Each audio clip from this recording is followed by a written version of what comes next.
Convido você a abrir a sua Bíblia no Evangelho de Lucas, capítulo 14, a partir do verso 15. Lucas 14, a partir do verso 15, é a parábola da grande ceia. E aqui nós vamos fazer a reflexão dessa noite. Eu convido você a acalmar e aquietar o seu coração para que Cristo, por meio do teu Espírito Santo, possa falar ao nosso coração nessa noite. Lucas 14, a partir do verso 15.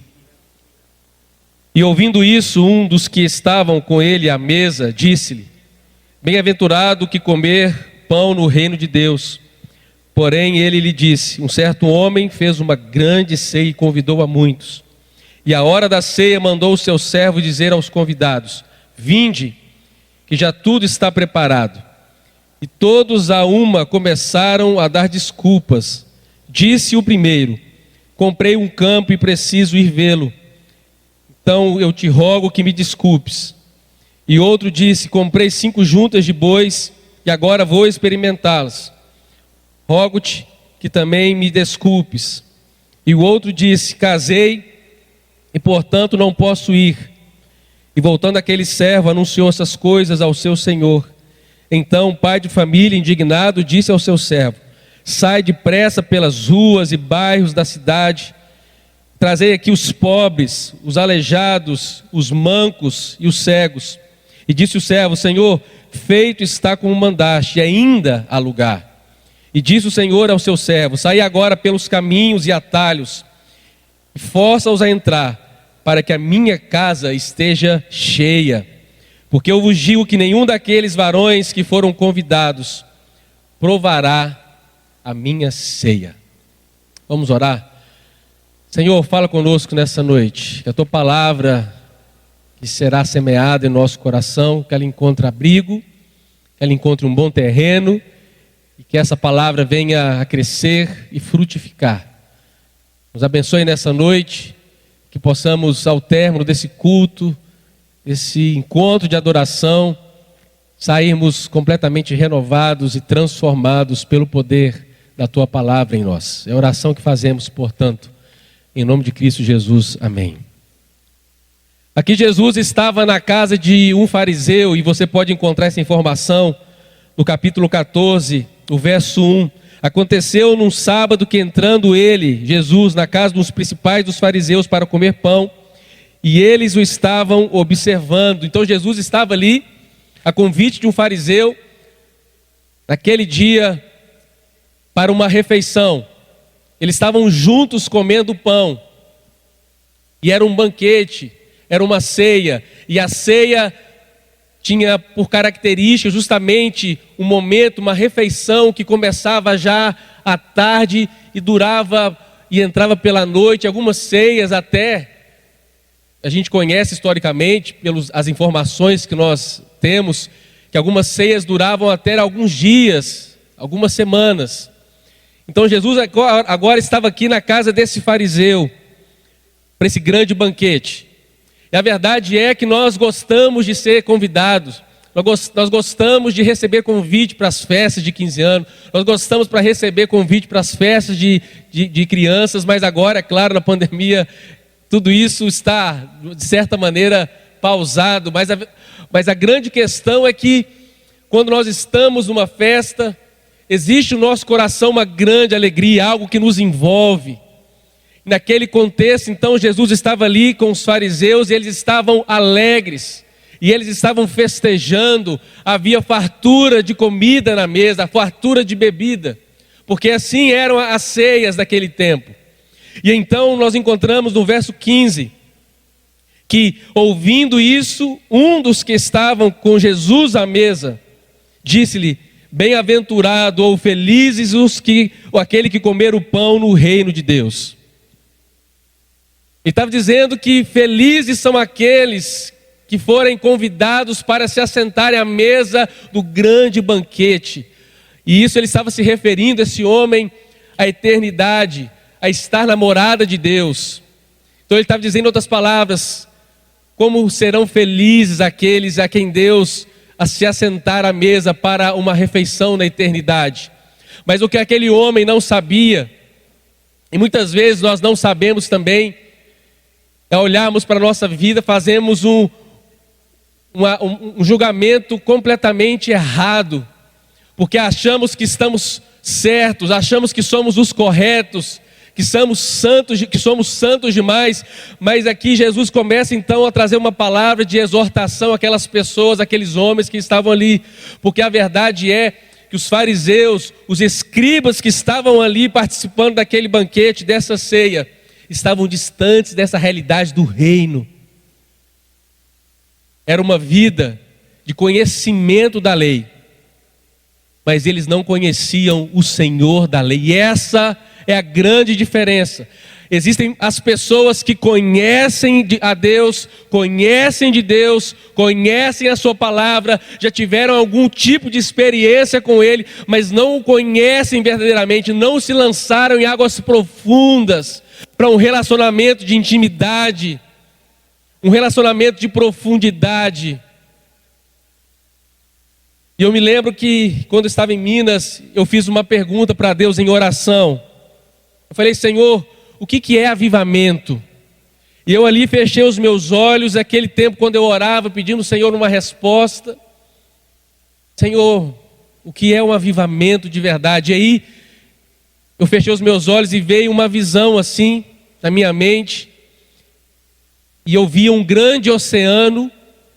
Então uma mão veio e pegou uma moeda, e ela levantou assim, a mão levantou aquela moeda por cima do oceano e soltou a moeda. E eu, como câmera lenta, eu vi aquela moeda caindo, e aquela moeda entrou no oceano, e eu, a minha visão, eu consegui acompanhar aquela moeda ainda, quando ela ia mergulhando naquelas profundezas, daquelas águas. E em determinado momento, aquela moeda ia ficando pequena, até que eu não conseguia mais vê-la. Então no meu coração, isso é minha experiência, eu senti uma resposta de Deus: Neander, avivamento é quando você se esvaziar e se diminuir de tal maneira que você não se encontre mais, mas que você se perca nas profundezas de quem eu sou. Isso é avivamento, é intimidade. Então tem muitas pessoas como os fariseus que julgavam os grandes conhecedores da lei de Moisés, mas não tinham profundidade nem relacionamento com Deus.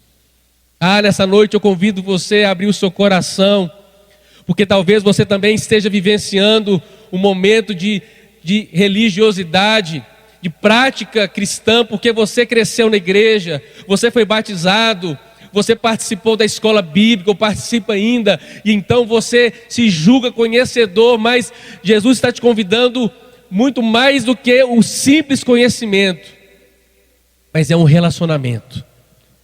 Então esse fariseu, esse homem que estava aqui, bem-aventurado aquele que comer o pão no reino de Deus. E aí nós encontramos uma referência muito interessante, Apocalipse, o capítulo 19. Apocalipse capítulo 19, nós encontramos uma referência sobre esse grande banquete do céu. A partir do verso 6. E ouvi como que a voz de uma grande multidão, e como que a voz de muitas águas, e como que a voz de grandes trovões, que dizia: aleluia, pois já o Senhor, Deus Todo-Poderoso, reina. Verso 7. Regozijemo-nos e alegremo-nos, e vamos demonstrar-lhe glória, porque vindas são as bodas do Cordeiro, e já a sua esposa se aprontou. E lhe foi dado que se vestisse de linho fino, puro e resplandecente, porque o linho fino são as justiças dos santos. E disse-me: escreve: bem-aventurados aqueles que são chamados à ceia das bodas do Cordeiro. E disse-me: essas são as verdadeiras palavras de Deus. Então aqui Jesus falando a João na ilha de Patmos, quando ele trouxe essa revelação, falando que de fato esse banquete se refere ao momento na eternidade, a um tempo futuro, em que a igreja, que é considerada aqui a palavra em vários versículos, em vários livros, como a noiva do Cordeiro, a noiva de Cristo. Então um momento essa noiva, a igreja, ela será convidada a se assentar nessa mesa para ceiar com o Senhor.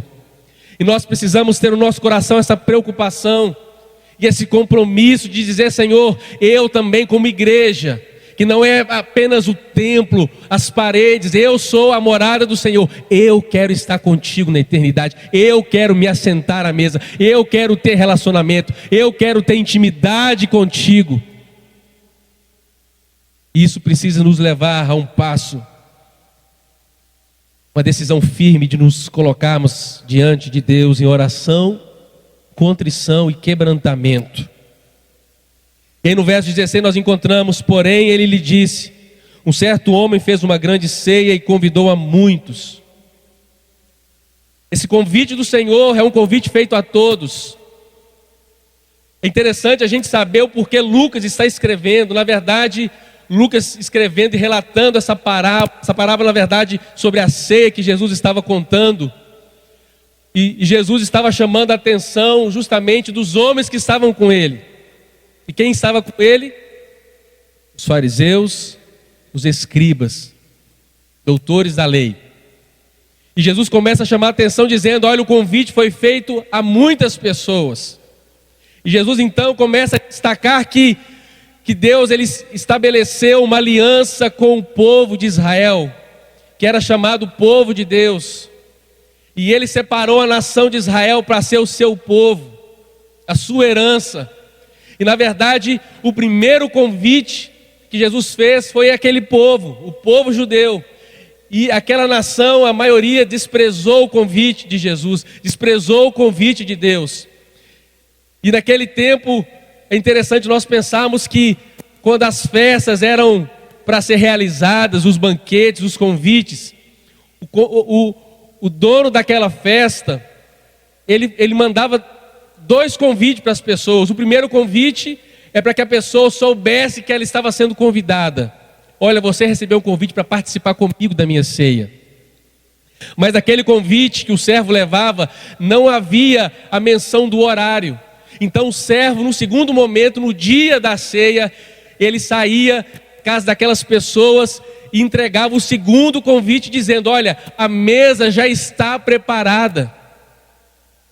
E aquela pessoa então, que não sabia do horário daquele banquete, daquela ceia, muitas vezes dava suas desculpas, como nós encontramos aqui. É interessante a gente fazer esse paralelo, porque o primeiro convite que geralmente o anfitrião fazia, Jesus está comparando com o primeiro convite que Deus fez através de Moisés e todos os profetas. E nós encontramos em Hebreus também, capítulo 1, se você puder abrir comigo a sua Bíblia.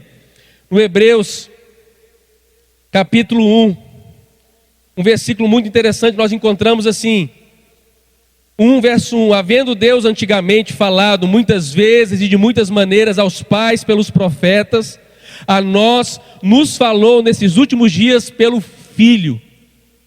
Então veja que interessante, Jesus está fazendo uma separação. Na primeira aliança, no primeiro convite, Deus usa Moisés, Deus usa os profetas. E esse convite é desprezado pelo povo judeu. E agora no segundo momento, na nova aliança, Deus estabelece um novo convite. Através de Cristo. Não é mais o Moisés que foi usado no passado, não são mais os profetas que tiveram o seu papel fundamental na história da salvação, mas agora é o Filho, é o próprio Filho que veio, é a revelação máxima de Deus trazendo esse novo convite. Mas será que nós estamos preparados para receber esse convite? E aqui, como Jesus, ele demonstra, porque ele conhecia o coração das pessoas, ele conhece o meu coração, ele conhece o seu coração. E ele diz então, aqui no verso 17, a hora da ceia mandou o seu servo dizer aos convidados: venham, já está tudo preparado, é o segundo convite. Tudo está à mesa.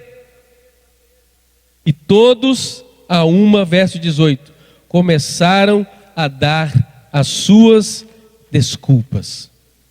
Um a um começou a dar as suas desculpas. E o primeiro deu a seguinte desculpa para o anfitrião: eu comprei um campo e preciso ir vê-lo. Peço desculpas porque não posso comparecer. E essa primeira rejeição me faz pensar nas desculpas que algumas pessoas têm dado. E essas desculpas são as desculpas dos afazeres que nós temos, dos desejos do nosso coração. E aqui ele diz: comprei um campo e preciso vê-lo. E aqui nós precisamos estabelecer um princípio de prioridade, porque nem sempre aquilo que é urgente é prioridade na nossa vida. E nós colocamos o urgente sobre aquilo que é prioritário e esquecemos daquilo que é de extremo valor. Portanto, para aquele homem, a compra do seu campo era algo de grande valor e ele não estava afim de participar daquele banquete, daquela festa. Por isso ele disse: eu peço desculpas, mas eu não vou comparecer, porque eu comprei um campo. Naquele tempo, você recusar um convite para se sentar a uma mesa, na verdade, é como se ele estivesse dizendo ao anfitrião: eu não quero ter um relacionamento com você. Porque aqueles que se assentavam à mesa diziam, em outras palavras, que estavam se assentando e concordavam com a vida do anfitrião. Estavam dispostos a estabelecer uma intimidade, um relacionamento com ele. Então, um a um começou a trazer as suas desculpas. E quantas vezes nós encontramos pessoas também hoje em dia dando as suas desculpas, colocando os seus desejos em primeiro lugar, colocando a sua vida em primeiro lugar, colocando os seus projetos em primeiro lugar. Ah, pastor, é o meu concurso. Ah, pastor, eu tenho prioridade de comprar uma casa, então eu não posso mais ter relacionamento com Deus, não tenho tempo para a palavra, não tenho tempo para a oração, eu não tenho tempo mais para ir cultuar com os meus irmãos na igreja, porque eu preciso trabalhar. Eu preciso chegar, pastor, eu quero ser um milionário. Então a pessoa começa a mergulhar nessa vida. E a palavra de Deus diz que o apego ao dinheiro, o amor ao dinheiro é a raiz de todos os males. E muitas pessoas entram por esse caminho e se perdem. Mas o que Jesus quer nos ensinar nessa noite é que, se de fato nós quisermos sentar na mesa de Deus, o banquete que já está preparado, precisamos estar dispostos a abrir mão dos nossos desejos para poder andar em novidade de vida com Jesus. Você está preparado? Você está pronto para isso? Eu acho que uma das coisas que esse tempo de pandemia veio nos ensinar são prioridades. É nós abraçarmos aquilo que é essencial. Porque as lojas estão fechadas, portanto, o que vamos fazer? Comprar online, ok, mas tem gente que gosta de andar, gosta de sair. Os restaurantes não estão abertos. E nós estamos precisando agora, nesse tempo, aquietar o nosso coração e olhar para dentro de nós e começarmos a fazer então essa balança e perceber em cada um de nós a nossa essência, quem nós somos, o que está ocupando o primeiro lugar na nossa vida e quais são as desculpas que eu e você temos dado para não servirmos ao Senhor, para não sentarmos à sua mesa, para não termos intimidade com Ele. Essa semana agora eu estabeleci um tempo para que eu pudesse ter um momento de oração com Deus antes do meu dia começar. Então a Johanna, minha esposa, levanta às 5, ela faz o seu compromisso, ela tem o tempo de oração, e eu estabeleci o meu tempo às 6 horas da manhã. Sabe por quê? Porque geralmente quando a gente acorda, você vai concordar comigo que muitas pessoas fazem isso, já abre o olho, a primeira coisa que faz é pegar o celular do lado e começar a olhar as redes sociais, ver se tem mensagem, ver se tem e-mail, ver as novidades, o que está acontecendo, o que não está acontecendo. E aí a gente se perde e a vida começa, a nossa rotina começa, os nossos afazeres começam e a gente dá início a tudo isso e a gente chega no final do dia e de repente a gente olha e não conseguimos parar, não conseguimos ter um tempo de qualidade com Cristo. Então eu estabeleci esse tempo para mim às 6 horas da manhã, porque eu disse: Senhor, eu quero ter o meu primeiro momento do meu dia diante do Senhor, em adoração, em santidade. Eu quero consagrar, Senhor, a minha vida e tudo que eu tenho, os meus primeiros minutos de cada dia da semana ao Senhor, sem desculpas, mostrando para Ele de fato que Ele é a pessoa que deve ocupar o primeiro lugar na minha vida. O verso 19: e outro disse: comprei 5 juntas de bois e vou experimentá-la. Peço que me perdoes, não vou poder comparecer. O verso 20: e outro disse: casei. Casei. Aí você pensa que de repente o cara estava precisando casar de fato, né? Tipo assim: Senhor, meu casamento é hoje, eu não posso participar do banquete porque agora estou casando. E ele então colocou essa atividade, esse relacionamento, sobretudo acima do convite do anfitrião, dando também a sua desculpa. Portanto, não posso ir, o verso 20. E voltando aquele servo, anunciou essas coisas ao seu senhor. Então o pai da família, indignado, disse ao seu servo: sai depressa pelas ruas e pelos bairros da cidade, e traz aqui os pobres, os aleijados, os mancos, os cegos. E disse o servo: Senhor, feito está como mandaste, e ainda há lugar. O que Jesus está dizendo aqui nesse momento dessa história, dessa parábola, ele está dizendo: olha, eu não vim apenas para o povo de Israel. Ele está dizendo: olha, inclusive eu vim para esse povo, mas eles me rejeitaram. E ele abre o convite a todas as pessoas. E aqui nós encontramos no livro do profeta Isaías, o capítulo 61. O verso 1 diz assim: o Espírito do Senhor está sobre mim, porque o Senhor me ungiu para pregar boas novas aos mansos. Enviou-me a restaurar os contritos de coração, a proclamar liberdade aos cativos e abertura de prisão aos presos, e a pregar o ano aceitável do Senhor. Então, na parábola das bodas, Jesus agora está chamando a atenção daquelas pessoas que estavam ali reunidas, dizendo: olha, o meu convite em primeiro lugar foi feito a vocês, doutores da lei, ao povo de Israel. Mas esse convite não é um convite exclusivo, porque a parede de separação que existia, através da minha morte, eu vou derrubar essa parede, e dos dois povos, do povo judeu e das outras nações, que eram considerados um povo gentil, eu vou unificar, porque a salvação não é exclusividade de vocês, a salvação é para todo aquele que aceitar o meu convite para se assentar à minha mesa e para ceiar comigo no meu banquete. Ah, gente, isso é lindo, é a prova do amor de Deus. E esse convite, ele foi então dado a todas as pessoas, tanto é que nós vemos aqui no verso 22, e ele disse ao Senhor ao seu servo: saí pelos caminhos e atalhos, e façam as pessoas entrar, para que a minha casa esteja cheia. Então o desejo de Jesus é ver o céu lotado de pessoas que reconheceram a Ele como Cordeiro, Senhor e Salvador de suas vidas. E talvez hoje no seu coração você, ao olhar para a sua vida, perceba que existem outros altares que foram erguidos. E nessa noite então eu convido você a olhar para a sua vida, para a sua casa, para a sua família, e ver se existem outros altares que foram levantados, que não sejam altares para honrar o nome de Deus, para glorificar o nome de Cristo. E o nosso desejo é que você possa então derrubar esses altares, de fato erguer novamente um altar, para que Jesus ocupe o lugar principal da sua casa, da sua vida. Ele quer a casa cheia, para que a minha casa se encha. Jesus não quer que ninguém se perca, pelo contrário, que todos cheguem ao arrependimento. E Pedro diz na sua carta que, ainda que muitos considerem demorada a sua volta, a sua vinda, lá nós encontramos Pedro dizendo que que o Senhor, Ele não está demorando, mas na verdade Ele está prolongando o seu retorno, porque Ele quer que muitos cheguem ao arrependimento, que muitos cheguem à salvação. Mas você precisa fazer um pacto, uma aliança com o Senhor. Se você quer fazer grupo que vai encher a casa, que vai encher o reino dos céus, você precisa estar disposto a carregar a sua cruz. E esse é um versículo que eu não li, mas na continuidade aqui,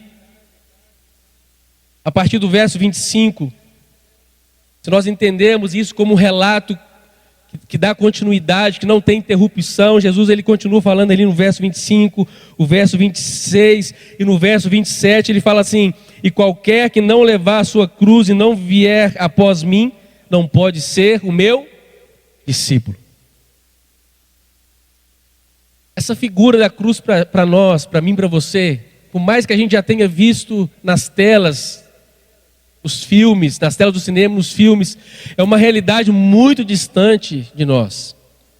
Mas para aquele povo naquele tempo, era uma realidade presente do dia a dia. Porque as pessoas do tempo de Jesus sabiam exatamente o que significava um homem carregar a sua cruz, imposta pelo Império Romano.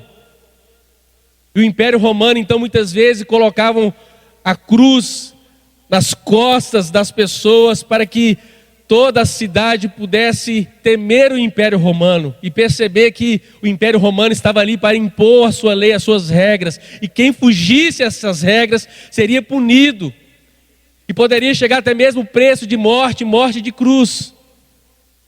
Então era uma realidade que as pessoas daquele tempo de Cristo já costumavam ver na cidade, pessoas passando ali na via dolorosa, carregando a sua cruz, e indo até o momento onde ele seria cravado na cruz, e ali pagaria então pelo seu erro, pelo seu pecado. E Jesus está dizendo então: aquele que deseja vir após mim, mas não está disposto a se humilhar, não está disposto a carregar a sua cruz, não está disposto a obedecer os mandamentos, a minha palavra, ele não pode vir até mim. Então Jesus dizendo ainda, nesse contexto, na casa do fariseu, no banquete, ele está dizendo para aqueles homens: olha, não exijo apenas religiosidade, mas eu quero convidar vocês a cada um tomar a sua cruz em humilhação diante de mim, para que através da sua morte eu possa viver em você, para que através da negação do seu eu, através da negação da sua identidade, o meu poder se aperfeiçoe na sua fraqueza. Então Jesus, ele começa a dizer para aqueles homens: não ponham a fé de vocês, não ponham a expectativa de vocês, não ponham a esperança de vocês nos atos, nas práticas que vocês fazem, mas ponham a esperança no Cordeiro. E eu sou o Cordeiro de Deus que veio tirar o pecado do mundo. E é isso que Jesus veio fazer.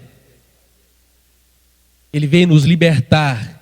E talvez você se sente um prisioneiro do seu pecado, talvez você se sinta um prisioneiro da sua dor, e ele veio para salvar, ele veio para libertar. E a palavra de Deus nos diz que já não há condenação para aqueles que estão em Cristo Jesus, aleluia. Não há condenação, não há morte eterna.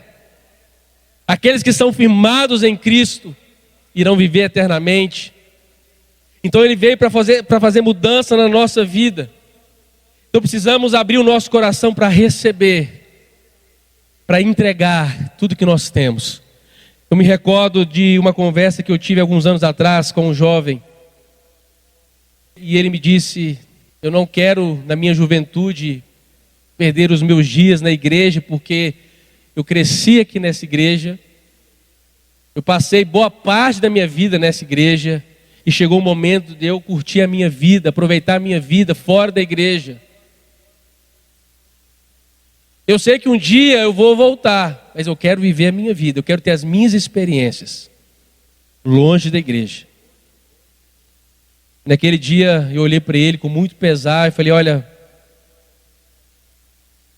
péssima escolha que você está fazendo de abrir mão, não apenas da igreja, mas eu entendi que ele estava abrindo mão do seu relacionamento com Cristo, para colocar os seus desejos, os seus prazeres carnais. E assim ele foi, nós oramos, e ele saiu da minha sala, e nem sei se até hoje ele decidiu voltar. E a gente vive a nossa vida como se tudo fosse eterno, como se essa vida fosse durar para sempre, e nos esquecemos que no amanhã pode ser tarde, porque no amanhã, como muitos jovens me falam: pastor, amanhã, ano que vem, quando eu completar tal idade, eu vou me dedicar mais ao serviço do reino de Deus. Mas eu quero viver a minha vida, eu quero ter o meu tempo para mim, para os meus sonhos, para os meus projetos. Mas o amanhã, meu querido, é incerto. Nós não temos a certeza de que o amanhã vai chegar. Quantas pessoas que já morreram, que estão morrendo agora nessa pandemia, que estavam acreditando que fossem viver no dia seguinte, na semana seguinte, no mês seguinte, no ano seguinte, e morreram. Por isso, o convite de Jesus para mim e para você nessa noite é abrirmos o nosso coração coração e dizer: Senhor, porque eu não tenho certeza do meu amanhã, eu quero crer que eu estarei no teu reino. Eu quero me assentar na tua mesa, Senhor. Purifica o meu coração, me liberto dos meus pecados. Não quero ser dominado pela minha carnalidade, mas eu quero ser dominado pelo teu Espírito Santo. Então esse precisa ser o desejo do nosso coração. Eu não sei como está a sua vida, mas o convite já foi feito a nós. Não há nada de novo que Deus possa fazer, não há nada de novo que Jesus possa fazer. Entendo o que eu estou falando, porque o preço já foi pago.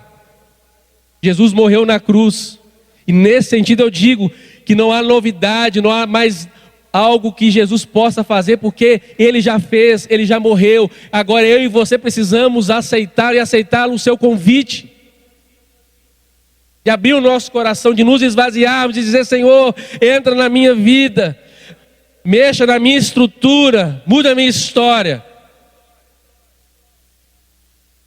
E se fizermos esse pedido ao Senhor, Ele vai entrar e vai nos convidar para a sua mesa. E com essa atitude nós estaremos dizendo: Senhor, me assento na tua mesa, porque estou dizendo que eu quero ter intimidade com o Senhor, eu quero compartilhar da tua vida, eu quero a tua vida em mim. E quando esse mundo passar, e essa é a esperança que precisa estar no nosso coração, quando essa vida acabar,